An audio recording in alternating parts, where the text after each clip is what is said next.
사랑을 보며 세상을 볼 때 만족감이 없었네. 나의 하나님 그분을 볼 때 나는 만족하였네. 다시 한번 사랑을 보며 세상을 볼 때 만족감이 없었네. 나의 하나님 그분을 볼 때 나는 만족하였네. 저기 많은 태양을 보아 또 저기 서 있는 산을 보아라. 천지지으신 우리로와 나를 사랑하시는 나의 하나님만으로 나는 만족하리. 다시 한번 하면 사랑을 보여 세상을 보여 만족감이 없었네. 나의 하나님 그분을 볼 때 나는 만족하리. 저기 빛나는 태양을 보아 또 저기 서 있는 산을 보아라. 천지 지으신 우리 여호와 나를 사랑하시니 나의 하나님만으로 나는 만족하리. 사랑을 보며 세상을 볼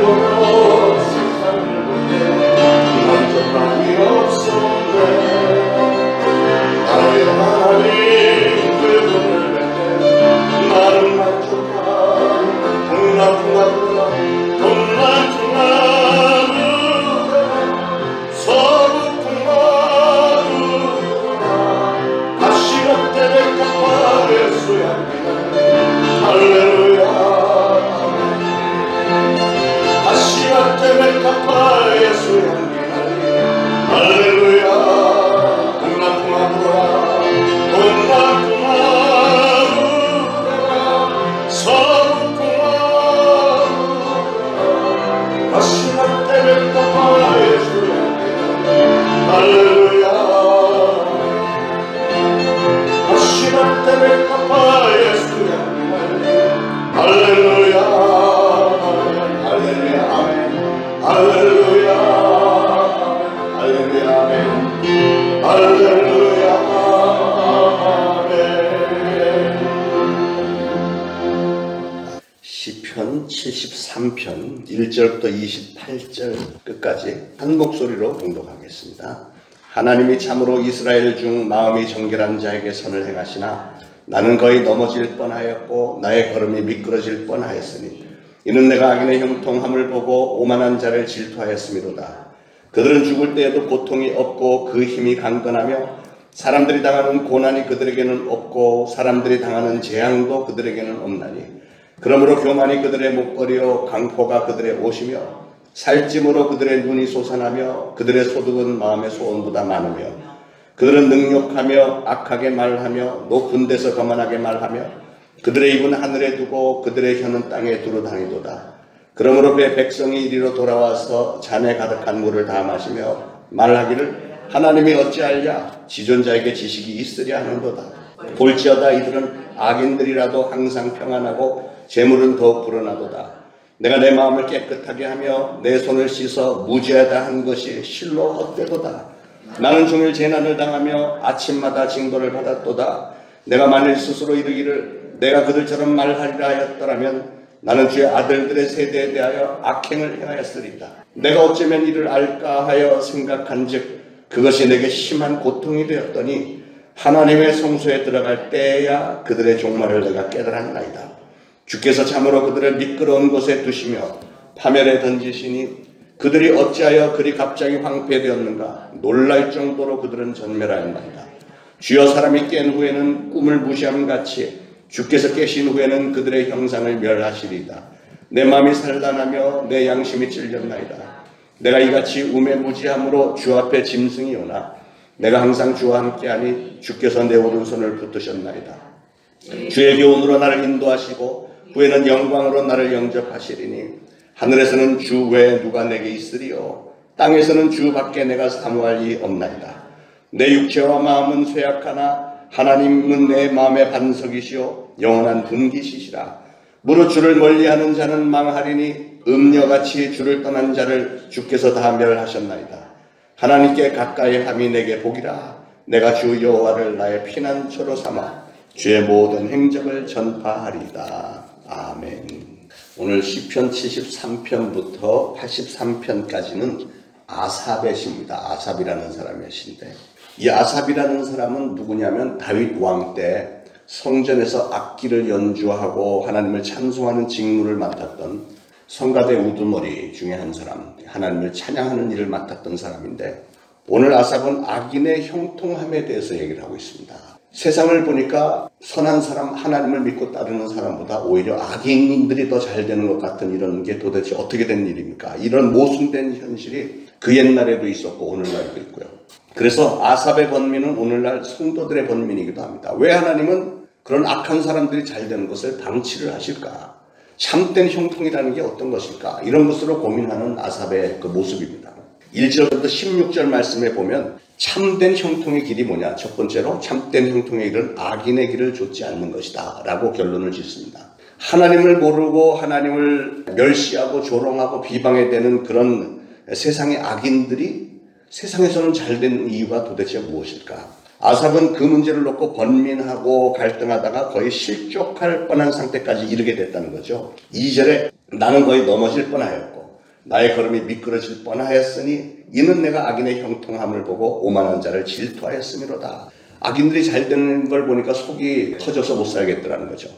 하나님이 없이 수단과 방법을 가리지 않고 제멋대로 살아가는 자들이 그렇게 형통하고 건강하고, 4절에 보니까 그들은 죽을 때에도 고통이 없고 그 힘이 강건하며, 기가 막힌 일이죠. 그리고 보니까 그들은 고난과 재앙도 없는 것 같아요. 5절 사람들이 당하는 고난이 그들에게는 없고 사람들이 당하는 재앙도 그들에게는 없나니 또 그들은 평탄하고 평안하고 재물을 더해가는데 12절에 볼지어다 이들은 악인들이라도 항상 평안하고 재물은 더 불어나도다. 요즘에 뉴스들을 보면 여러분들 속이 많이 터지죠. 권력을 잡은 자들이나 아니면 어떤 그 이익될 만한 걸 붙든 사람들이 뭐 그냥 뒷전에서 돈 모아드리는데 나중에 보면은 1년에 10억씩 20억씩 막 재산 축적한 사람들이 다 드러나도 자기는 아니라고 막 해버리면은 그냥 또 지나가는 거예요. 권력을 잡은 사람들 편이니까. 최근에는 그 위안부를 위해서 30년간 수고했다는 사람이 그 위안부들은 일본 사람들한테 당한 것도 억울한데 자기 민족들한테 이용당하고 이렇게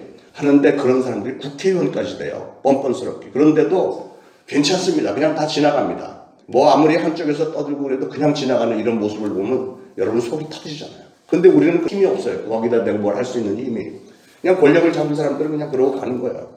이런 세상을 보면서 지금도 그렇지만 다윗 때, 아삽 때도 그랬다는 거예요. 그러니까 막 속이 뒤집어지니까 하나님 앞에 항의하는 것처럼 아삽이 이 글을 쓴 겁니다.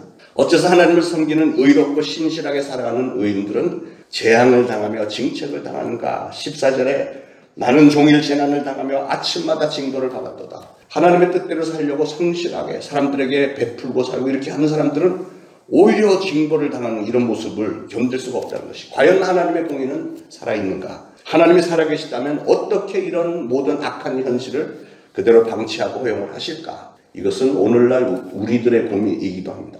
그래서 많은 성도들이 그런 고민과 번민 끝에 하나님을 버리고 악인의 길을 따르는 일들도 종종 생겨난다는 거죠. 그리고 아삽이 자기가 고백하기를 자기도 그렇게 실족할 뻔했다고, 괴효를 행할 뻔했다고 고백을 합니다. 15절에 내가 만일 스스로 이르기를 내가 그들처럼 말하리라 하였더라면 나는 주의 아들들의 세대에 대하여 악행을 행하였으리라. 이렇게 악인들이 잘된 것, 악인들의 형통함은 모든 시대에 하나님의 백성들에게 고민거리고 시험거리가 아닐 수 없습니다.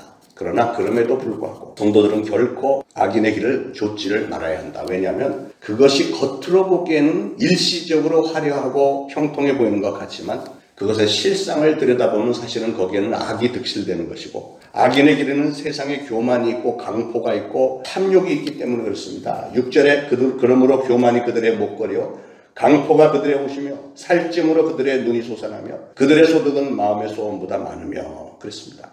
그리고 그들에게는 능욕과 압제와 거만이 있다. 8절에 그들은 능욕하며 악하게 말을 하며 높은 데서 거만하게 말하며, 그리고 그들에게는 비방과 중상과 모략이 있습니다.